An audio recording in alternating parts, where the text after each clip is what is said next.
What a fun game that was. For the first time in what felt like forever, Duke trailed in the second half of a basketball game, had to come back and make winning plays down the stretch to knock off Wake Forest. Really impressive win for Duke.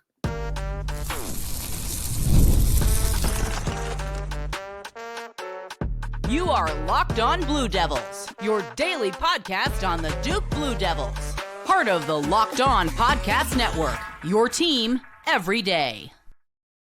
Hello, everybody, and welcome into another episode of the Locked On Blue Devils podcast. My name is JJ Jackson. Thanks so much for making Locked On Blue Devils your first listen and first watch each and every day. Locked On Blue Devils is your one-stop shop where we discuss everything going on inside the life of Duke athletics, and we talk a whole lot about Duke men's basketball. Today is Monday, January 27th, 2025, and we're going to have our good pal Conor O'Neill from Devils Illustrated back on the program with us to talk about Saturday's win over Wake Forest. And then what a quick turnaround for Duke. They're back in action later tonight as they will host NC State. We'll have all of that coverage coming up throughout the course of today's episode of Locked On Blue Devils. If you have not done so already, please be sure to follow and subscribe to Locked On Blue Devils for free wherever it is that you get your podcast. Be sure to leave us a 5-star rating and written review, if you will. That means so much to us. And then also to the folks that watch the show each and every day on YouTube, thank you. As we inch closer to the 3,000 subscriber milestone on YouTube, your support means so much. We see the comments each and every day after the show, and it just means a whole lot that you're there for us within the Duke community and certainly within this Locked On Blue Devils community. So without further ado, got to bring them on into today's show to recap Saturday's festivities. What a wild game it was. It's a 7-point victory for Duke. It's the first time in over a month, nearly two, that they were trailing a basketball game in the second half. There's so many different kind of sloppy areas to point to that I want to get to really quickly here in a moment. But at the end of the day, they found a way to win, Conor. Yeah, it's one of the things we were talking about in the media room after the game is comparison can be the thief of joy, and I hate hypotheticals, but sometimes they're a fun exercise sometimes. I mean, that type of game, how much does last year's team and how much does the Duke team of 2 years ago lose that game by? Mm-hmm. And here we're talking about a game that Duke won by 7. And if your biggest complaint is about those things in a 7-point win on the road in a hostile environment, Wake Forest is something now like 59-8 or 58-8 at home in the last 3.5 seasons. It's a good problem to have. To talk about the things that went wrong in a win against a really elite defensive team. No doubt. Yeah, absolutely. The fact that, you don't have many challenges like this throughout the course of the season thus far for Duke, it is important to remember that there are teams out there that are going to give you their best effort and their best shot. And in so many ways in that first half, it felt like, okay, Duke's fine. They've got that 15-point lead with under a minute to play. Wake makes the last bucket of the half. It's a 13-point lead. And then you start the second half, Duke missing one of their first 19 shots from the floor. As we kind of start there, if we start with the bad per se in the conversation, Conor, how does Duke end up in that spot? How are we looking at a 6-point deficit with under 10 to play on the road at a place where Duke hadn't won yet under head coach Jon Scheyer? How did Duke get there? Yeah, it felt like some of the looks they were getting were good looks. I think Tyrese Proctor missed 3 point-blank layups, and I think one of them came in that stretch. I think the first 2 were in the first half. Kamen Malawach didn't attempt a shot, so you're not getting the lobs that you typically would see a couple of those each half, sure. Especially over the last couple of weeks. Cooper Flagg might have been pressing a little bit. It was a big factor that Trayvon Spillers, Wake's 4-man, got 2 early fouls and sat for most of the first half. He was really the only guy on Wake's roster that could theoretically guard Cooper Flagg. And I know that's a relative term. Like, nobody in college basketball really matches up with everything that Cooper does. But you're going to find teams that have 4-man that can kind of match up with him and take him out of some of the things he likes to do. Trayvon Spillers is one of those types of guys. He just is. So I looked at one point in the second half, it was a tied game, and Trayvon Spillers was plus 16. to give you an idea of what he meant in the course of the game. And then it's the simplest cliche in basketball, but it is true. You just got to make shots sometimes. Like you gotta make the open ones, and Duke missed some open ones in that 1-for-19 stretch, and that's how you wind up going from a 13-point halftime lead to a 6-point deficit with about 8 or 9 minutes left. And looking at yourself in these timeouts and saying, okay, dig deep, got to find a way to make this happen, because, again, they hadn't been tested in quite some time. And they certainly pull through. They pick up the win, and we could talk about kind of that shift, but still on, how you put yourself in a position like that. Simply put, to your point, if you just make the shots, you're in a much better spot. You're killing any sort of momentum that Wake starts to feel. They got a couple of runouts as well that really helped Wake Forest get into the swing of things. And some of that was due to the fact that for the first time in several games again, Duke had some stretches where they couldn't take care of the basketball. A lot of turnovers, some of the elementary stuff was plaguing Duke at points in that game. Yeah, and this is where I'm not gonna break my arm to pat myself over the back, but I did say throughout last week, like there were two things that Wake's defense does that if they were able to do them against Duke, it was going to cause Duke a lot of headaches and problems. They make you miss shots. They're an elite defensive team at making you miss shots, and really their company at the top of the ACC in doing that is Duke. Both of these teams just are really good defensive teams at contesting shots and not making you earn everything. And that's why Duke's, I talk about this. I'm so obsessed this year with field goal percentage. Duke's field goal percentage was like 16 points lower in this game than its ACC average was coming into the game. Wow. I mean, it plummeted because Wake Forest makes you miss shots. They're that good defensively that they're able to take you out of what you want to do, and they take you out of your comfort zone offensively. The other part is turnovers. Wake Forest forces a ton of turnovers against everybody they play in the ACC. I think ACC only games, they have the highest steal percentage in the conference. They make you take care of the ball, or they're going to take it from you, and they're going to get some easy offense out of it. And I think Wake Forest had 56 points. 12 of them came off of Duke turnovers. So you're talking about, off the top of my head, 12 out of 56 is what, about 18 or 20%. Yep. About 18 to 20% of Wake's offense came after Duke turnovers. And I think Duke had 16 turnovers, which matched a season high. The last time they had that many was, I believe, the Kansas game. Yep. So you're concerned about that moving forward, but you're also saying, like, this is something that you have to give the other team credit. I'm not just saying that because I also cover Wake Forest, but that's what Wake has done to everybody they've played in the ACC. And so it shouldn't be that shocking that they're also able to do it against Duke. And also it's a home game for Wake Forest. I always think that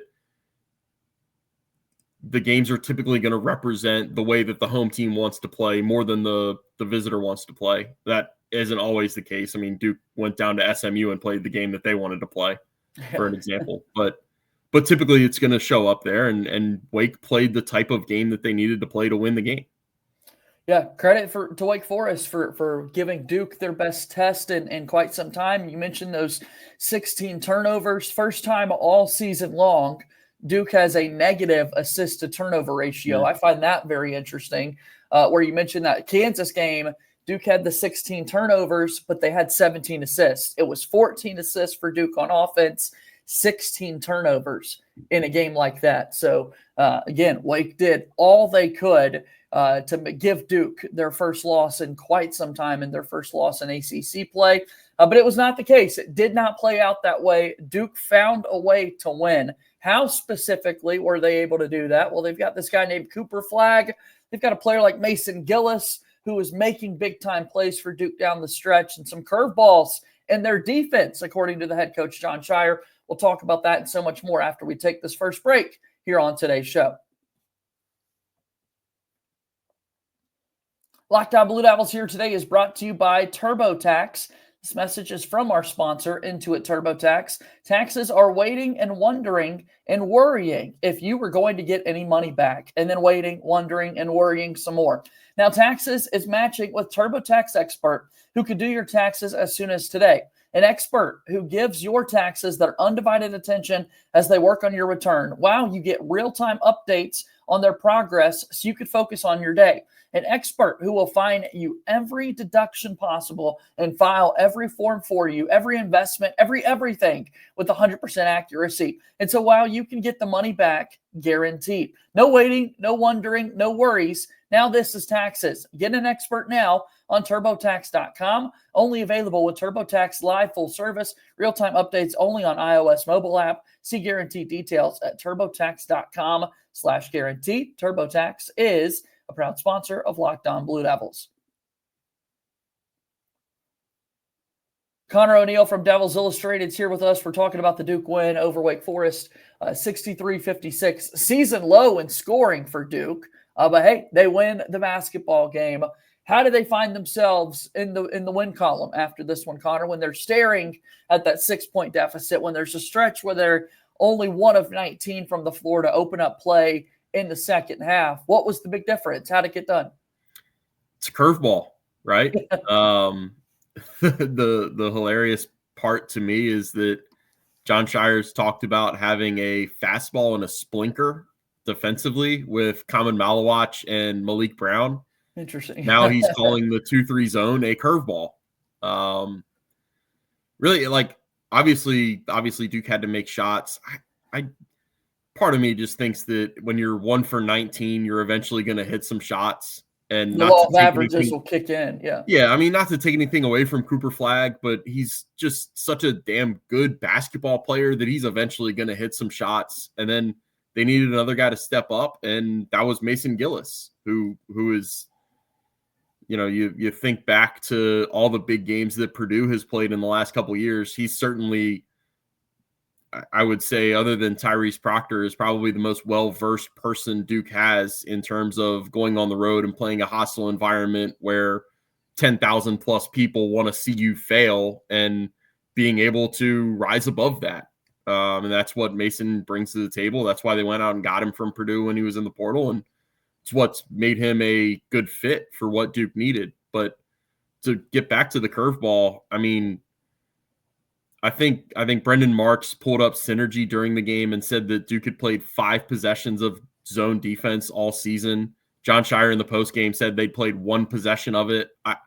For the life of me, I cannot remember seeing Duke play zone defense. Right. I don't know where that came from. But it's to me, that's what changed the game. Wake, along with being really good defensively, they got hot offensively. Like, there was a stretch, I think they had 23 points in the first 17 possessions of the second half, which averages out to about 1.3 per possession. Right. They were hot offensively. Duke throws a 2-3 zone on them, and it just, what that does, it doesn't even have to be the bet. Like, John, I'm kind of stealing words right out of John's mouth here.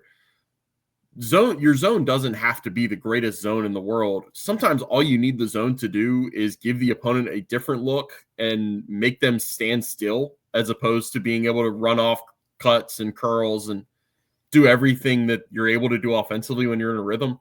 Sometimes you just throw that zone out there for a couple possessions. It just completely stagnates the other team. And I think that's what it did to Wake Forest. I think Duke played zone defense for 6 possessions. Wake made 1 shot against it, and it was like the second possession, and it was not a very good shot. Kind of rattled in. I think it was from Drew Karras, the freshman. Other than that, I mean, it was exactly what Duke needed to throw at them at that point, and that was kind of the spark that they needed to go on I think it was a 14-2 run to take a 6-point deficit and turn it into a 6-point lead.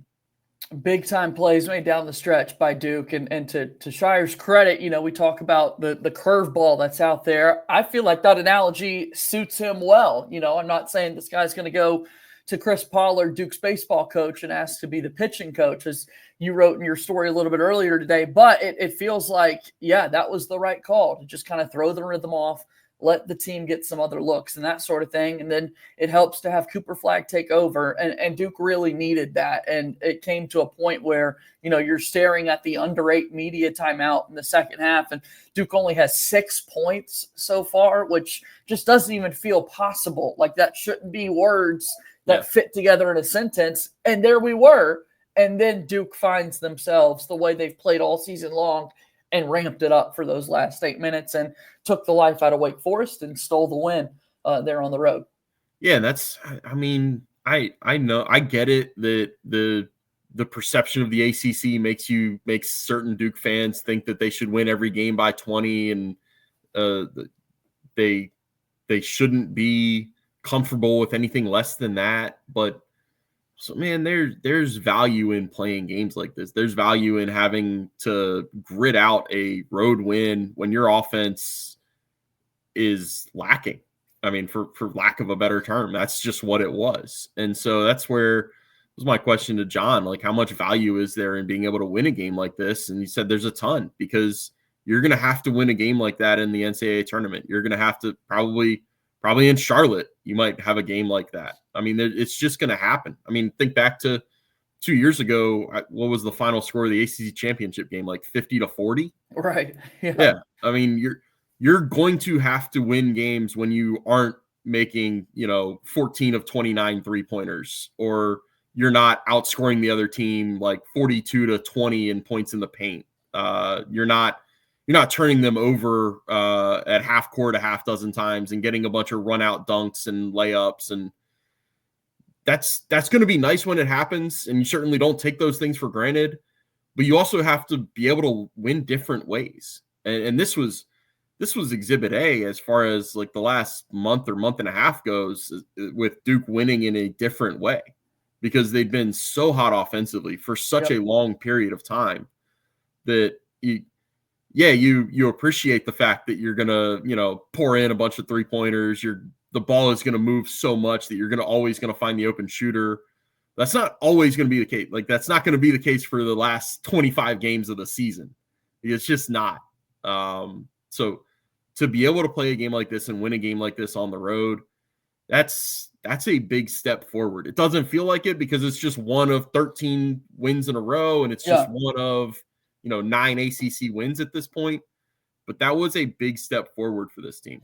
It certainly was, and it's certainly something that Jon Scheyer was saying after a game like this ends, and it felt like that's something that Mason Gillis was saying within the game itself. I appreciated all the camera cutaways, watching it throughout the contest, where you're seeing Mason Gillis getting these guys huddled up, and you just look at his numbers over the last 3 games without Malik Brown. His minutes out there on the floor have mightily increased. He's knocking down double-digit 3-point shots, and a couple of them, he goes 3 of 6 from the outside in this win over Wake. And, we were wondering, is there going to be these Mason Gillis games that come along? And here you go, a 6th-year senior that's seen about everything you can in the sport, really helps Duke find a way to win a game like this. Yeah, I mean, that's perfect. Like, this was a Mason Gillis game. I can think forward to a couple games remaining on the schedule, like the game at Clemson on February 8th. That's going to probably be a Mason Gillis game. Yeah. The Carolina game is the Carolina game. I don't think we can qualify that as anything else. It's the standalone, sure. Yeah. But the Clemson one is the one that really sticks out to me.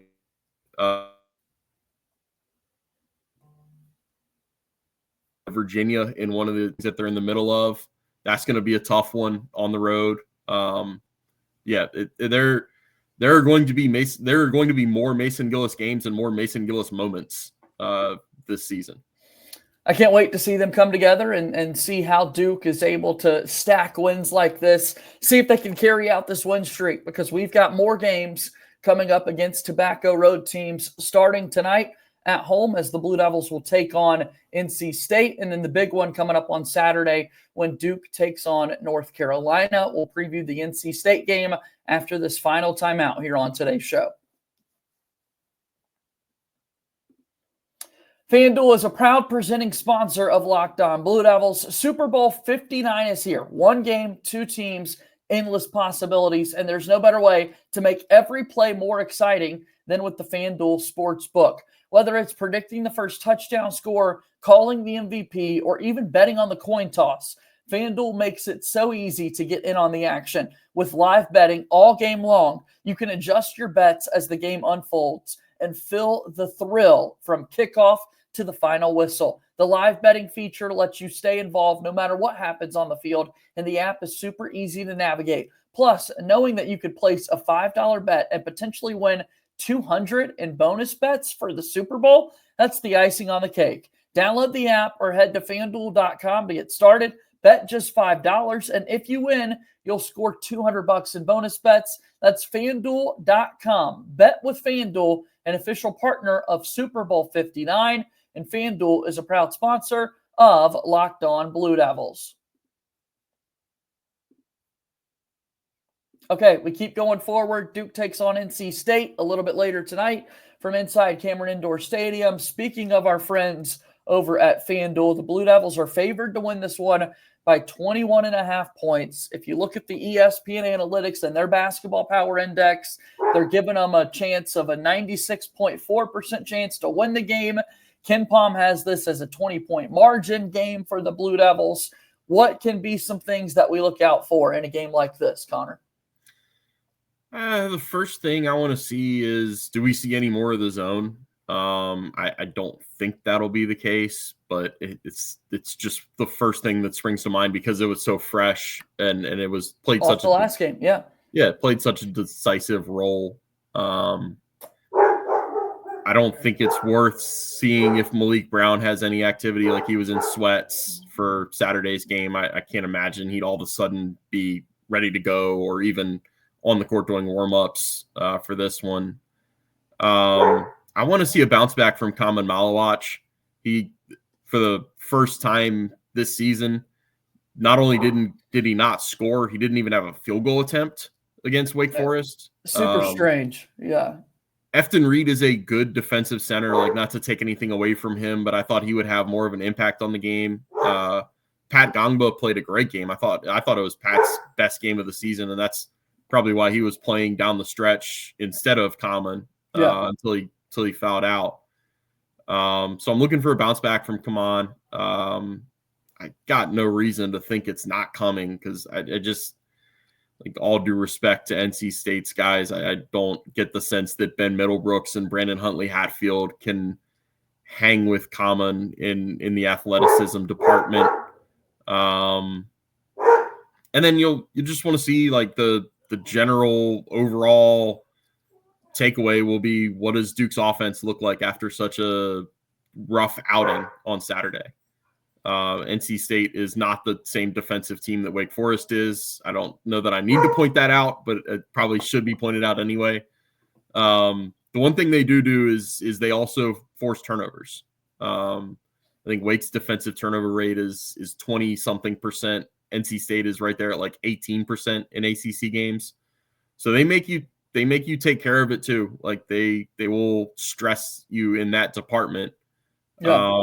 If you wind up seeing another 15 to 18 turnovers from Duke, you're probably going to be concerned and disappointed. And I think Jon Scheyer will be too. So those are the things to look out for. Yeah, the other thing I saw, just kind of looking at this on those turnovers in particular, NC State, of all teams, with a 9-10 overall record for folks out there, so sub 500, leads the conference in fast break points per game. So are they able to take any possible turnovers that they force, get out and run, and make Duke worry? It's crazy that we're now, not so crazy because it's been several years of this, but certainly in an era where roster turnover is so crazy each and every year. Not a whole lot of consistencies, but for the programs themselves, ahead of this North Carolina game coming up on Saturday, to put a little bit more spotlight into tonight's game. Worth noting, it is the first time these two teams are playing one another since it was NC State who ended Duke's season in the Elite Eight last year.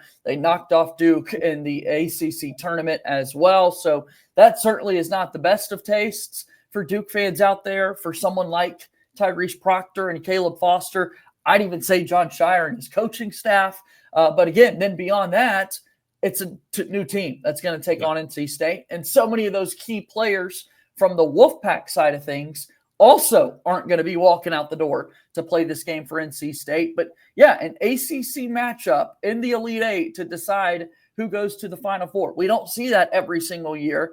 And now we get the first game since that happened between these two clubs. Yeah, it's a good matchup. And, you know, as much as the roster churns and as few returners as there are, you know, there was a clip of Duke guys outside the locker room at Wake Forest saying this one was for Flip.